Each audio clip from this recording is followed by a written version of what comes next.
প্রিয় ছাত্রছাত্রীবৃন্দ, ভালো আছো তোমরা সবাই?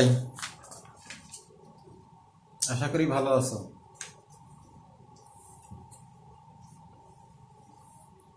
কি অবস্থা তোমাদের? পড়াশোনা করছো? যারা পরীক্ষার্থী আছো, পরীক্ষা কিন্তু হবে, যা বোঝা যাইতেছে পরীক্ষা অবশ্যই হবে। তো যখনই হোক তোমরা প্রস্তুতি নিয়ে থাকো যাতে পরীক্ষায় ভালো করতে পারো। দ্বিতীয় বর্ষের শিক্ষার্থী, তোমাদের সাথে তো অনেক গ্যাপ, শিক্ষা প্রতিষ্ঠান বন্ধ, আমাদের কলেজও বন্ধ, যার কারণে তোমাদের সাথে দেখা সাক্ষাৎ নাই। আমরা অনলাইনে ক্লাস নিচ্ছি, তোমরা কতটুকু দেখতেছো জানি না, আশা করি দেখতেছো। আর যারা নতুন ভর্তি হয়েছো, প্রথম বর্ষের শিক্ষার্থী, তাদের সাথে তো মোটেই পরিচয় হয় নাই। আশা করি অল্প সময়ের মধ্যেই আমাদের সাথে তোমাদের দেখা হবে, আমরা সামনাসামনি ক্লাস নিতে পারবো। তারপরও আমি তোমাদের স্বার্থে, তোমাদের উদ্দেশ্যেই নতুন করে আবার পৌরনীতি ও সুশাসনের প্রথম দিক থেকে আলোচনা করে দিচ্ছি। আশা করি তোমরা মনোযোগ সহকারে দেখো, চাইলে বারবারও দেখতে পারবা। তো ঠিক আছে, গত ক্লাসে আমি কি আলোচনা করছিলাম? পৌরনীতি ও সুশাসন পাঠের গুরুত্ব। তারপরে আলোচনা করে দিয়েছিলাম পৌরনীতি ও সুশাসনের ক্রমবিকাশ, নাকি দেখছো তোমরা? আজকে তোমাদের সাথে আলোচনা করে দেব পৌরনীতি ও সুশাসনের সাথে জ্ঞানের অন্যান্য শাখার সম্পর্ক।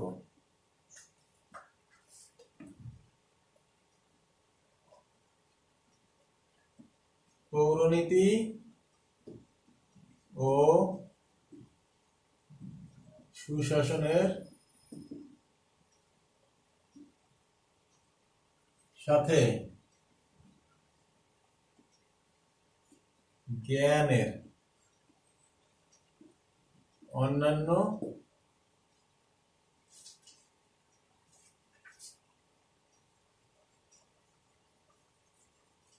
শাখার সম্পর্ক। কি? পৌরনীতি ও সুশাসনের সাথে জ্ঞানের অন্যান্য শাখার সম্পর্ক। জ্ঞানের অন্যান্য শাখা মানে আসলে এই সমাজবিজ্ঞানের যে অন্যান্য বিষয় আছে, যে বিষয়গুলো তোমাদের এই উচ্চ মাধ্যমিক শ্রেণীতে পাঠ্য বিষয় হিসাবেও আছে, তোমরা হয়তো কোনো কোনো বিষয় নিয়েও থাকতে পারো বা নিতেই হবে। তো এই বিষয়গুলোর সাথে বা অন্যান্য অনেক বিষয়ের সাথে পৌরনীতি ও সুশাসনের সাথে যে সম্পর্ক, সেই সম্পর্কটা আমি আজকে তোমাদের সাথে ক্লাসে আলোচনা করে দিচ্ছি, বুঝিয়ে দেওয়ার চেষ্টা করতেছি। আশা করি তোমরা মনোযোগ সহকারে দেখতেছ।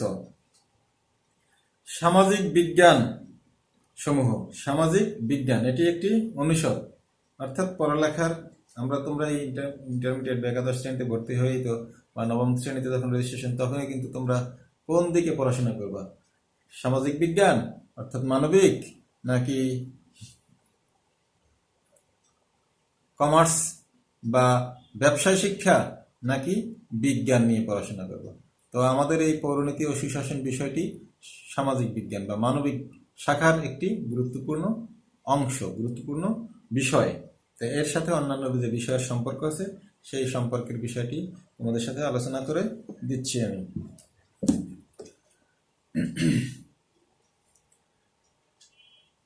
পৌরনীতি ও সুশাসন হলো সামাজিক বিজ্ঞান, সমাজ বিজ্ঞান। সমাজবদ্ধ মানুষের আচরণ, দৃষ্টিভঙ্গি, আশা আকাঙ্ক্ষা, কার্যাবলী ইত্যাদি বিষয়ে পরিণতি আলোচনা করে, যেগুলো আমি বারবার পিছনেও বলে আসছি। রাষ্ট্রবিজ্ঞান, ইতিহাস, অর্থনীতি ও সমাজবিজ্ঞান, লোক প্রশাসন প্রভৃতি অপর সামাজিক বিজ্ঞানগুলো মানুষের সমাজ ও রাষ্ট্রীয় জীবন নিয়ে আলোচনা করে। সুতরাং সব সামাজিক বিজ্ঞানই পরস্পর সম্পর্কযুক্ত, একটার সাথে একটা জড়িত।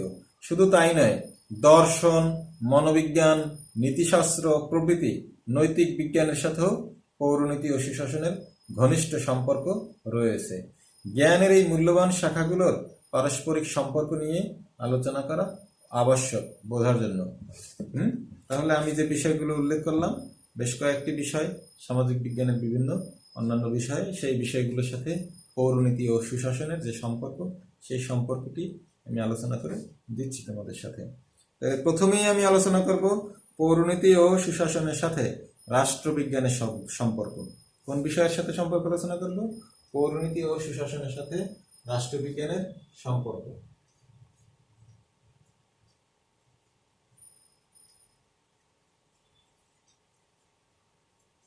পৌরনীতি ও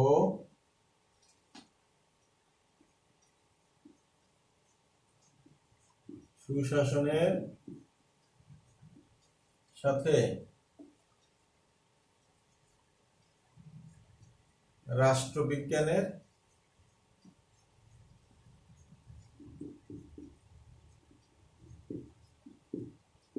সম্পর্ক। পৌরনীতি ও সুশাসনের সাথে রাষ্ট্রবিজ্ঞানের সম্পর্ক।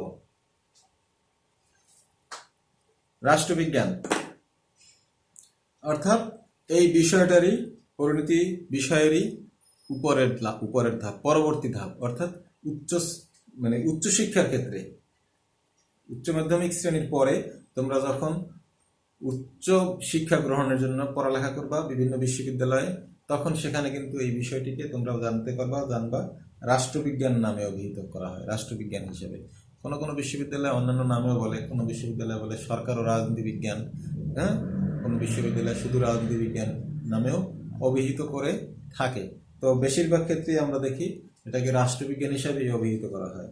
তাহলে রাষ্ট্রবিজ্ঞানের সম্পর্ক, তাহলে এটা কিন্তু রাষ্ট্রবিজ্ঞানের সাথে সম্পর্ক অত্যন্ত অত্যন্ত ঘনিষ্ঠ। অর্থাৎ আমরা এই পৌরনীতিতে যা আলোচনা করি, এটাই ব্যাপক বিস্তরভাবে রাষ্ট্রবিজ্ঞানে আলোচনা করা হবে না, এটাই আরো ব্যাপকভাবে রাষ্ট্রবিজ্ঞানে আলোচনা করা। আমরা বলি রাষ্ট্রবিজ্ঞানী, অর্থাৎ রাষ্ট্রবিজ্ঞানের যারা বিশেষভাবে জ্ঞান অর্জন করেন তাদেরকে আমরা, বিভিন্ন বিশ্ববিদ্যালয়ের যে অধ্যাপকগণ থাকেন তাদেরকে আমরা রাষ্ট্রবিজ্ঞানী বলেও কিন্তু অভিহিত করে থাকি।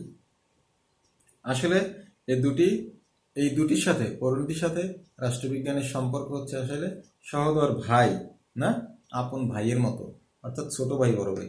আমি ক্লাসেও বলে থাকি যে আসলে সম্পর্ক হচ্ছে ছোট ভাই বড় ভাইয়ের মতো, অর্থাৎ পৌরনীতি হচ্ছে ছোট ভাই আর রাষ্ট্রবিজ্ঞান হচ্ছে বড় ভাই। তাইলে এটা এখন এই দুটো বিষয়ের মধ্যে মিল কি কি আছে, সাদৃশ্য বা মিল, অনেকগুলো মিল আমরা খুঁজে পাই পৌরনীতির সাথে রাষ্ট্রবিজ্ঞানের। যেমন আমি বলে দিচ্ছি, উৎপত্তিগত ও অর্থগত অভিন্নতা, উৎপত্তিগত ও অর্থগত অভিন্নতা কি? উৎপত্তি এবং অর্থগত অভিন্নতা এখানে উল্লেখ করার দরকার আছে। আমি একটু তোমাদের সাথে এখানে থেকে আলোচনা করে দিই। উৎপত্তিগত দিক থেকে পৌরনীতি ও রাষ্ট্রবিজ্ঞান প্রায় এক ও অভিন্ন। ল্যাটিন শব্দ সিভিস আমি আগেও বলছি, এবং সিভিটাস এই থেকে ইংরেজি যে শব্দ সেটি আসছে পৌরনীতি, সিভিস এবং সিভিটাস থেকে আসছে, যার বাংলা পৌরনীতি শব্দের উৎপত্তি। তাহলে সিভিস শব্দের অর্থ নাগরিক এবং সিভিটাস শব্দের অর্থ হচ্ছে নগর রাষ্ট্র। এটা হচ্ছে পৌরনীতির শব্দগত পরিচয়। তারপরে পলিটিক্স, রাষ্ট্রবিজ্ঞান, পলিটিক্স বা রাজনীতি, রাষ্ট্রবিজ্ঞান, এই শব্দটির উৎপত্তি হয়েছে গ্রিক শব্দ পলিটিস ও পলিস থেকে, পলিটিস ও পলিস শব্দ থেকে। তাহলে পলিটিস এর অর্থ নাগরিক, ওইখানে কিন্তু মিল আছে। সিভিস শব্দের অর্থ নাগরিক, তাইলে পলিটিস শব্দের অর্থ নাগরিক, আর পলিস শব্দের অর্থ হলো নগর রাষ্ট্র।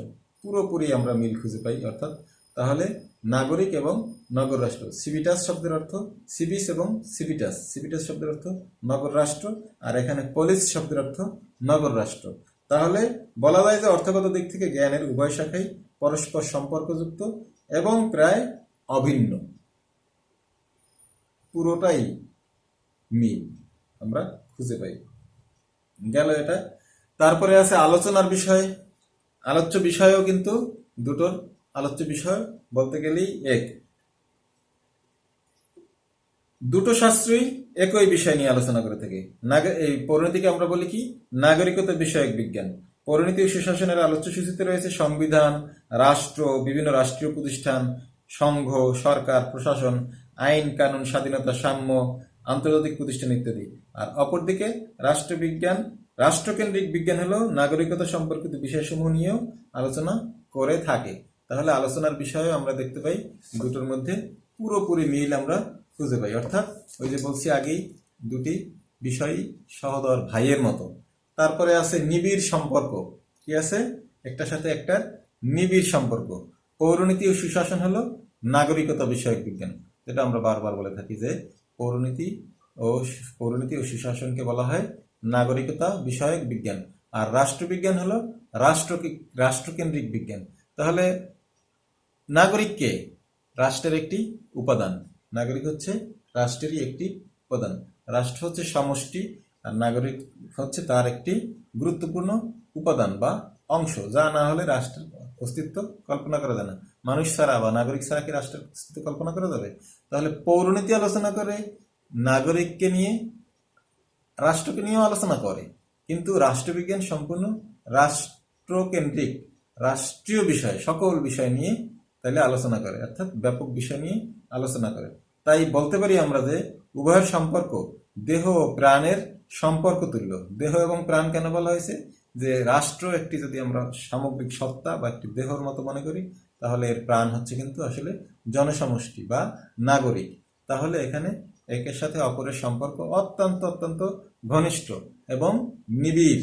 তারপরে আছে উদ্দেশ্যের দিক থেকে সাদৃশ্য বা মিল। উদ্দেশ্য, প্রত্যেকটা বিষয়েরই উদ্দেশ্য থাকে, যে সে কি উদ্দেশ্য নিয়ে এই বিষয়টি আমরা পড়াশোনা করব। তাহলে উদ্দেশ্যের দিক থেকেও আমরা মিল খুঁজে পাই। যেমন সামাজিক বিজ্ঞানের এই উভয় শাখার উদ্দেশ্য হলো জনগণের কল্যাণ সাধন করা। দুটো বিষয়েরই উদ্দেশ্য হচ্ছে আসলে মূলত জনগণের কল্যাণ সাধন করা, নাকি? আর জ্ঞানের উভয় শাখার লক্ষ্য হলো সুনাগরিক তৈরি করা। আমরা গত ক্লাসেও আমি পয়েন্ট চলে আসছিল পরিণতি পাঠের প্রয়োজনের মধ্যে, অর্থাৎ সুনাগরিক সৃষ্টি করা। এটা হচ্ছে এই দুটি বিষয়েরই উদ্দেশ্য। কেননা সুনাগরিক হলো জাতির অমূল্য সম্পদ। সুনাগরিক, যে জাতির মধ্যে যত বেশি সুনাগরিক আছে সে জাতি তত বেশি উন্নত। তাই এটাকে বলা হয় যে আসলে সুনাগরিক সৃষ্টি করে, এবং এই কারণে এই দুটি বিষয়েরই গুরুত্ব কিন্তু অপরিসীম, নাকি? খুব মনোযোগ দিয়ে শোনো, দেখবো মজাই লাগবে। আমরা এর সাথেই আছি। আমরা এই বিষয়টা পড়ার মানে বিশেষ মজা বিষয় হচ্ছে যে এর সাথেই কিন্তু আমরা প্রতিনিয়তই আছি, আমাদেরকে নিয়েই এই বিষয়ের আলোচনা। তাইলে মোটামুটি এর সাথে মিল আমরা দেখলাম। হ্যাঁ, আর আমরা যখন আলোচনা করি আসলে কোনো বিষয় নিয়ে, তখন মিল এবং অমিল, সাদৃশ্য এবং বৈসাদৃশ্য, এই দুটোই আমরা কিন্তু আলোচনা করি। তাহলে এই গেল সাদৃশ্য। অমিল কি আছে বলতে গেলে নেই, তারপরও আমরা আলোচনার স্বার্থে কোনো পার্থক্য থাকলে সেটা খুঁজে বের করার চেষ্টা করি। তারপরও সেখানেও দেখা যাবে যে আসলে অমিল খুঁজতে গেলেও আমরা কিন্তু মিলই খুঁজে পাবো। পরিধি ও বিষয়বস্তুগত পার্থক্য এমন জরুরি বিষয় কিছু না। কি হচ্ছে পরিধি ও বিষয়বস্তুগত পার্থক্য? পৌরনীতি ও সুশাসন অপেক্ষা রাষ্ট্রবিজ্ঞানের পরিধি ও বিষয়বস্তুগত বিস্তৃত ও ব্যাপক। এটা তো বড় ভাই ছোট ভাই সম্পর্ক, যেহেতু তো বড় ভাই ব্যাপক বিষয় নিয়ে আলোচনা করে, আর ছোট ভাই ক্ষুদ্র বিষয় বা ছোট পরিসরে আলোচনা করে, এই পার্থক্য। এটা তেমন কিন্তু আসলে মূল পার্থক্য নয়। অনেকে এজন্য পরিণতি সুশাসনকে রাষ্ট্রবিজ্ঞানের একটি অংশও বলে মনে করে থাকেন। আবার দেখা গেল যে কথায় শেষ কথা এটাই চলে আসলে আসলে দুটোর বিষয় কিন্তু একই, অর্থাৎ একটি অংশ ছোট আকারে আলোচনা করে, একটি বড় আকারে আলোচনা করে। তো যাই হোক, এভাবে করে পার্থক্য খোঁজার চেষ্টা করা হয়েছে। বিষয় নির্ধারণ ও গুরুত্বের ক্ষেত্রেও পার্থক্য আছে। আলোচ্য বিষয় নির্ধারণ ও তার গুরুত্বের ক্ষেত্রেও জ্ঞানের উভয় শাখার মধ্যে পার্থক্য পরিলক্ষিত হয়। রাষ্ট্রবিজ্ঞান রাষ্ট্রীয় সংগঠনগুলোর উপর যতটা গুরুত্ব আরোপ করে, অন্য বিষয়গুলোর উপর ততটা নয়। রাষ্ট্রীয় বিষয় অপরদিকে পৌরনীতি সুশাসন নাগরিকতা সম্পর্কিত বিষয়গুলোর উপর যতটা গুরুত্ব আরোপ করে, রাষ্ট্রীয় সংগঠন সম্পর্কিত বিষয়ের উপর ততটা গুরুত্ব আরোপ করে না। এরকম করে কিছু পার্থক্যের খোঁজার চেষ্টা করা হয়েছে বলতে পারি আমরা। তারপরে আছে দৃষ্টিভঙ্গিগত, দৃষ্টিভঙ্গি, উদ্দেশ্য, লক্ষ্যগত পার্থক্য। পৌরনীতি ও সুশাসন এবং রাষ্ট্রবিজ্ঞানের মধ্যে যেটুকু পার্থক্য তা মূলত দৃষ্টিভঙ্গিগত পার্থক্য, দৃষ্টিভঙ্গির পার্থক্য। পৌরনীতি ও সুশাসন নাগরিকত্ব বিষয়ক বিজ্ঞান হওয়ায় সামাজিক রাজনৈতিক সমস্যাগুলোকে নাগরিক দৃষ্টিকোণ থেকে দেখা হয়, কিন্তু রাষ্ট্রবিজ্ঞান রাষ্ট্রকেন্দ্রিক বিজ্ঞান হওয়ায় ওই একই সমস্যাগুলোকে রাষ্ট্রীয় দৃষ্টিকোণ থেকে দেখা হয়। খুব বেশি পার্থক্য আমরা মনে করি না। উৎপত্তিগত পার্থক্য, পৌরনীতির ইংরেজি প্রতিশব্দ সিভিক্স এবং যেটি আসে সিভিক্স এবং সিভিটাস থেকে, কিন্তু রাষ্ট্রবিজ্ঞানের ইংরেজি প্রতিশব্দ পলিটিক্যাল সায়েন্স বা পলিটিক্স শব্দের উদ্ভব করেছে পলিটিক্স, কিন্তু বাংলা অর্থ কিন্তু বাংলা একই। তাহলে এখানেও পার্থক্য কিন্তু আসলে খুব বেশি নেই। তারপরও আমরা বলতে পারি কিছু পার্থক্য আমরা খোঁজার চেষ্টা করলাম। তারপরে শেষ কথা অর্থাৎ উপসংহারে আমরা এই বিষয় দুটোর মধ্যে সম্পর্কের ক্ষেত্রে উপসংহারে আমরা গিয়ে বলা যায় পৌরনীতি ও সুশাসন এবং রাষ্ট্রবিজ্ঞানের মধ্যে যে পার্থক্য তা মাত্রাগত, গুণগত কোনো পার্থক্য নয়। সামাজিক বিজ্ঞানের বিভিন্ন শাখার মধ্যে এই দুটি শাখার সম্পর্ক সবচেয়ে ঘনিষ্ঠ, সর্বাপেক্ষা ঘনিষ্ঠ। উভয়ের সম্পর্ক দেহ ও প্রাণের সম্পর্ক তুল্য, যেন একে অপরের সহোদর, যে কথাটা আগে বলা হয়েছে। জ্ঞানের এই দুটি শাখা আসলে পরস্পরের সহায়ক ও পরিপূরক। বোঝা যায় কথা? একটু মনোযোগ দিয়ে দেখো এবং পাঠ্য বই, তোমাদের যে পরিণতি সুশাসন বই আছে সেই বইটা একটু ফলো করো। তাহলে কি গেল? পৌরনীতি ও সুশাসনের সাথে রাষ্ট্রবিজ্ঞানের সম্পর্ক। এরপরে আমি আলোচনা করে দিচ্ছি পৌরনীতি ও সুশাসনের সাথে ইতিহাসের সম্পর্ক। কিসের সাথে? ইতিহাস।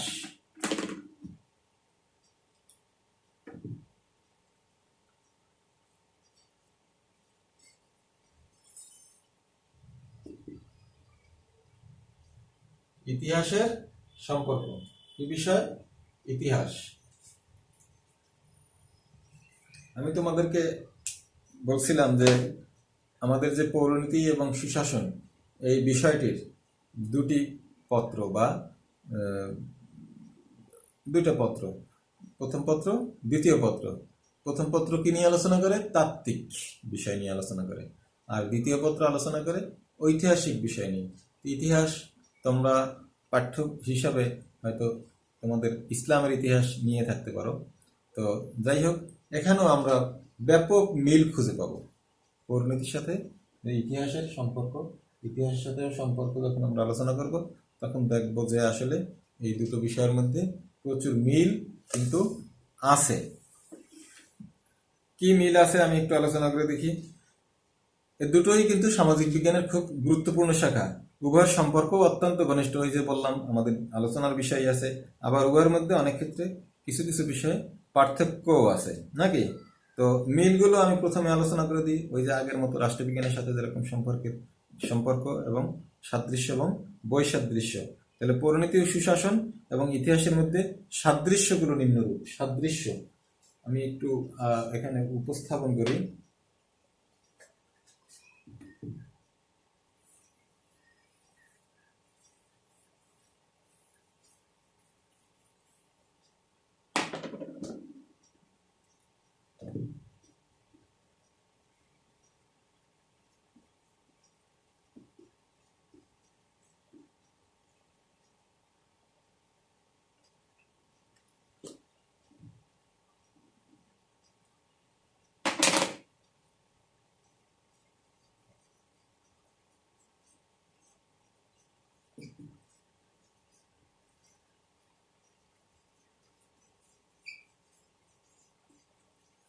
ইতিহাসের সম্পর্ক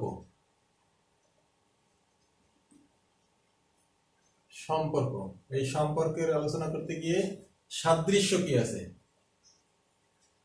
সাদৃশ্য বা মিল। সাদৃশ্য আছে ঘনিষ্ঠতা।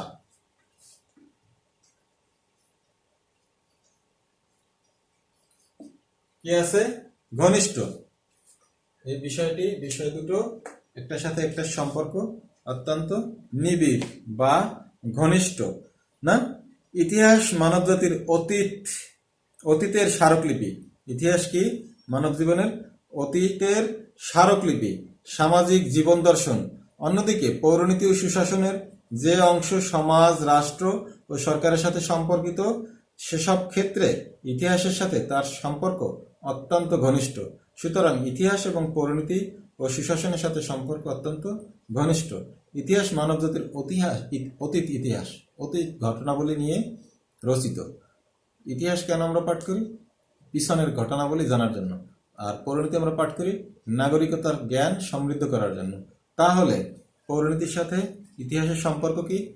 পৌরনীতি যখন আলোচনা করতে চায় নাগরিকের অতীত ইতিহাস, রাষ্ট্রের অতীত ইতিহাস, নাগরিকের অধিকারের অতীত ইতিহাস, কর্তব্যের অতীত ইতিহাস, তাহলে সেখানে কিন্তু তাকে ইতিহাসের সহায়তা নিতে হয়। তাহলে এক্ষেত্রে দেখা যায় যে ইতিহাস এবং পৌরনীতি সুশাসনের সাথে সম্পর্ক অত্যন্ত ঘনিষ্ঠ। তারপরে একে অপরকে পূর্ণতা প্রদান করে। একে অপরকে পূর্ণতা প্রদান করে।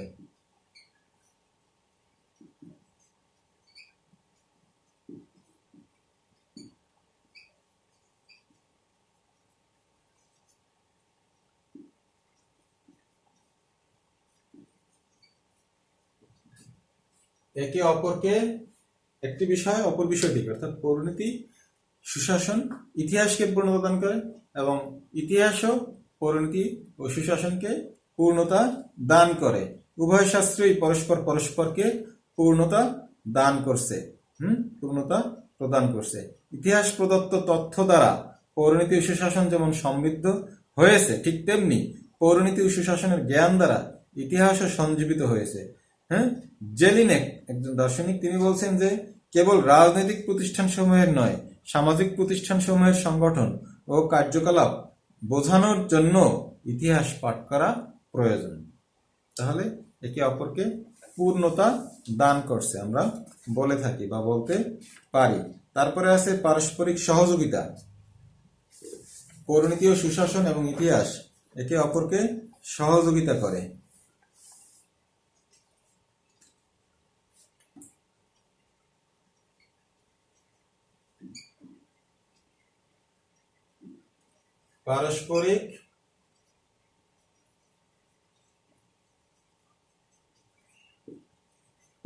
পারস্পরিক সহযোগিতা, পারস্পরিক মানে একে অপরকে সহযোগিতা, পারস্পরিক সহযোগিতা। পৌরনীতি ও সুশাসনে আলোচিত বিষয়সমূহ যেমন পরিবার, সমাজ, রাষ্ট্র প্রভৃতি সামাজিক ও রাজনৈতিক প্রতিষ্ঠানগুলো অতীত কিরূপ ছিল, কিভাবে তা বিবর্তিত হয়ে বর্তমান রূপ পরিগ্রহ করেছে, ইতিহাস পাঠ করলে তা জানা যায় নাকি। অপরদিকে ইতিহাসের একটি প্রধান অংশ হচ্ছে মানুষের সমাজ ও নাগরিক জীবনের ইতিহাস। বংশধরদের নিকট ইতিহাস কি বলে? মানব জীবনের ইতিহাস, নাগরিক জীবনের ইতিহাস। মানুষের অতীত নাগরিক জীবনই বর্তমানে ইতিহাসে পরিণত হয়েছে এবং বর্তমান নাগরিক জীবনই হয়তো অনাগত ভবিষ্যৎ বংশধরদের নিকট ইতিহাসে পরিণত হবে। ইংল্যান্ডের গৌরবময় বিপ্লব, আমেরিকার স্বাধীনতা সংগ্রাম, সার্বভৌমত্বীয় স্বাধীনতার জন্য ফরাসি বিপ্লব, সমাজতন্ত্র প্রতিষ্ঠার জন্য রুশ বিপ্লব প্রভৃতি কখন, কিভাবে, কোন উদ্দেশ্যে এবং কোন আর্থসামাজিক পরিবেশে সংঘটিত হয়েছে, ইতিহাস থেকে তা আমরা জানতে পারি বা ইতিহাস জানাতে সাহায্য করে। এজন্য একজন দার্শনিক ইতিহাসবিদ লর্ড অ্যাক্টন তিনি বলছেন ইতিহাসের স্রোতধারায়, খুব খেয়াল করে শোনো, কি বলছেন উনি? লর্ড অ্যাক্টন ইতিহাসের স্রোতধারায় বালুকা রাশির মধ্যে স্বর্ণরেণুর মতো রাজনীতি বিজ্ঞান সঞ্চিত হয়ে উঠেছে। অর্থাৎ ইতিহাস একটি স্রোতধারা, এই স্রোতধারার মধ্যে যে স্বর্ণরেণু আছে সেই স্বর্ণরেণু দিয়ে সমাজবিজ্ঞানের রাষ্ট্রবিজ্ঞান শাখা বা পরিণতি ও সুশাসন কিন্তু সঞ্চিত হয়ে উঠেছে। তাহলে ইতিহাস এবং পরিণতির সম্পর্ক অত্যন্ত ঘনিষ্ঠ আমরা বলতে পারি। তারপরে আছে পারস্পরিক নির্ভরতা, পারস্পরিক একে অপরের সাথে যে নির্ভরতা, পারস্পরিক সেই নির্ভরতার কথা বলা আছে। মেসেজ করে দেই, পারস্পরিক নির্ভরতা।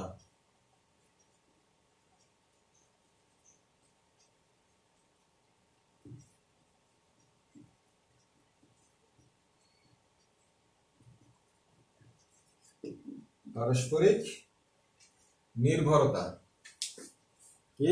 পারস্পরিক নির্ভরতা। ঐতিহাসিক তথ্য ও সাক্ষ্য প্রমাণ ব্যতীত যেমন পৌরনীতি ও সুশাসনের আলোচনা অসম্পূর্ণ, তেমনি রাজনৈতিক দৃষ্টিকোণ থেকে পর্যালোচিত না হলে ইতিহাসের আলোচনাও নিরর্থক হয়ে পড়ে। এজন্যই অধ্যাপক সিলি বলেছেন যে ইতিহাস ব্যতীত পরিণতি ভিত্তিহীন এবং পরিণতি ব্যতীত ইতিহাস মূল্যহীন।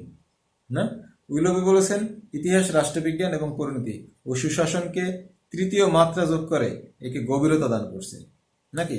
তাহলে পরিণতি এবং ইতিহাস একটি অপরটিকে সমৃদ্ধ করছে, আমরা বলতে পারি।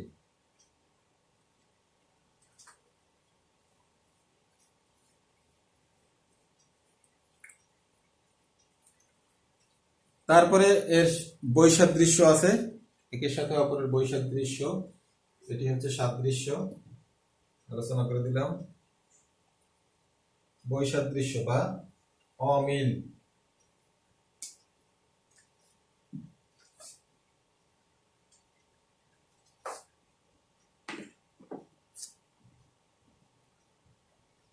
আচ্ছা, যাই হোক, তোমাদের সাথে পরবর্তী ক্লাসে আমি সামগ্রিক আলোচনা করে দেব ইতিহাসের সাথে পারস্পরিক যে বৈসাদৃশ্য আছে, বৈসাদৃশ্যটি আমি নেক্সট ক্লাসে তোমাদেরকে বুঝিয়ে দেবো।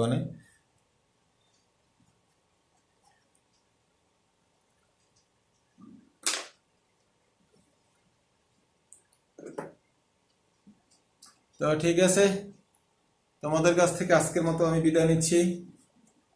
আগামী ক্লাসে আশা করি আবার দেখা হবে। তোমরা সবাই ভালো থাকো, সুস্থ থাকো। আল্লাহ হাফেজ।